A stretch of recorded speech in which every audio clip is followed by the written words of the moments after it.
अस्सलाम वालेकुम तमाम देखने वालों को हर्बल.pk की तरफ से खुश आमदीद। हकीम फराज हाजिर है एक नई वीडियो के साथ। वीडियो में आगे बढ़ने से पहले वो तमाम दोस्त जिन्होंने मेरे चैनल हर्बल.pk को सब्सक्राइब नहीं किया वो दोस्त चैनल को सब्सक्राइब कर लें और घंटी के बटन पर क्लिक कर दें ताकि मेरी अपलोड होने वाली तमाम वीडियोज़ आपको देखने को मिल सकें।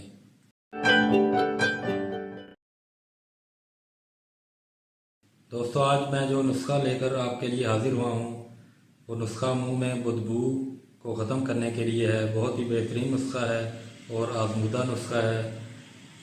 नुस्खा की तरफ बढ़ने से पहले आपके लिए ये जानना ज़रूरी है कि मुंह से बदबू क्यों आती है। दोस्तों मुंह से बदबू आने की 3 वजूहात हो सकती हैं।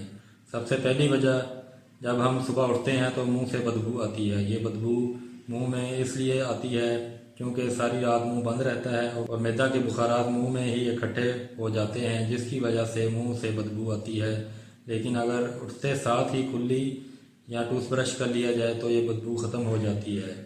मुंह से बदबू आने की दूसरी वजह यह भी हो सकती है कि जो अफराद मुख्तलिफ़ तरह का नशा इस्तेमाल करते हैं, मसलन सिगरेट नोशी, शराब वगैरह का नशा करते हैं, उन अफराद के मुंह से बदबू का असर ख़त्म नहीं होता।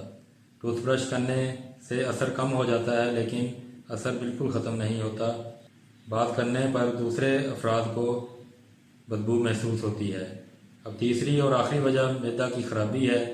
मैदा की ख़राबी की वजूहात कई हो सकती हैं लेकिन जो अफराद नशा के आदी होते हैं उन अफराद का तो मैदा बदबू मारता ही है। इसी के साथ जो अफराद खाने पीने में बदपरहेज़ी करते हैं या बहुत ज़्यादा मिर्च मसाले वाले पकवान खाते हैं उन अफराद के मैदा से भी बहुत ज़्यादा बदबू उठती है जो कि मुंह के ज़रिए से बाहर आती है। इस सूरत हाल में एक नुस्खा आपकी खिदमत में पेश करता हूँ। बहुत ही आसान सा सादा सा नुस्खा है। नुस्खा पहले आप नोट फरमा लें। सबसे पहले नंबर पर आपने जायफल लेनी है। ये देखें, ये जायफल है।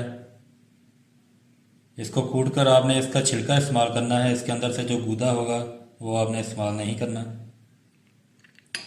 दूसरे नंबर पर आपने लौंग लेनी है। ये लौंग है। तीसरे नंबर पर आपने सब्ज़ इलायची लेनी है जिसको छोटी इलायची कहते हैं। इसके आपने दाने लेने हैं। छोटी इलायची के आपने दाने इस्तेमाल करने हैं। अब इन तीनों की मिकदार जो है आपने 10-10 ग्राम लेनी है। 10 ग्राम छिलके आपने लेने हैं जायफल के, 10 ग्राम लौंग लेनी है और 10 ग्राम आपने सब्ज़ इलायची के दाने लेने हैं। उसके बाद ये हमारे पास है काफूर। इसको काफूर कहते हैं। ये नमक की तरह का होता है। ये आपने 1 चुटकी लेना है।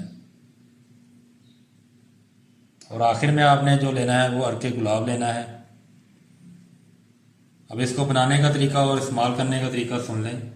अर्के गुलाब के अलावा आपने सारी चीज़ें जो हैं वो लेनी है। उनको आपने हावन दस्ता में डालकर कूट लेना है और बारीक कर लेना है।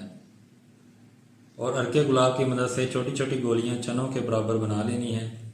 दिन में 3 बार 1 गोली मुंह में रखकर चूस लें। गोली किसी भी वक्त चूस सकते हैं, खाने से पहले या खाने के बाद चूस लें। बेहतर है कि आप खाने के बाद चूसें। एक बात नोट फरमा लें, वो ये कि अर्के गुलाब को आपने बाकी नुस्खा के अंदर नहीं डालना। अर्के गुलाब को आपने अलग से किसी प्याली में डाल लेना है और गोली बनाने के लिए अपनी उंगलियां जो हैं वो अर्के गुलाब में भिगो लें और गोली तैयार कर लें। चने के बराबर आपने 1 चने के बराबर 1 गोली को तैयार करना है। और इस मिकदार में जो नुस्खा तैयार होगा, मतलब जितनी गोलियां तैयार होंगी वो काफ़ी हैं एक बार के इस्तेमाल के लिए। एक फ़र्द इसको बहुत ही आसानी से इस्तेमाल कर सकता है। दोस्तों ये था मेरा आज का नुस्खा। बहुत ही ज़बरदस्त नुस्खा है। इसको इस्तेमाल करें, दोस्तों से शेयर करें ताकि दूसरे दोस्त भी इससे फ़ायदा उठाएँ। इसी के साथ वीडियो का इख्तिताम करता हूँ। जाते जाते वीडियो पसंद आने पर वीडियो को लाइक और शेयर लाजमी कर दिया करें ताकि दूसरे दोस्त भी इससे भरपूर फ़ायदा उठा सकें। मैं अगली वीडियो के साथ दोबारा हाजिर होऊंगा। तब तक के लिए इजाज़त दें। अल्लाह हाफिज़। पाकिस्तान जिंदाबाद।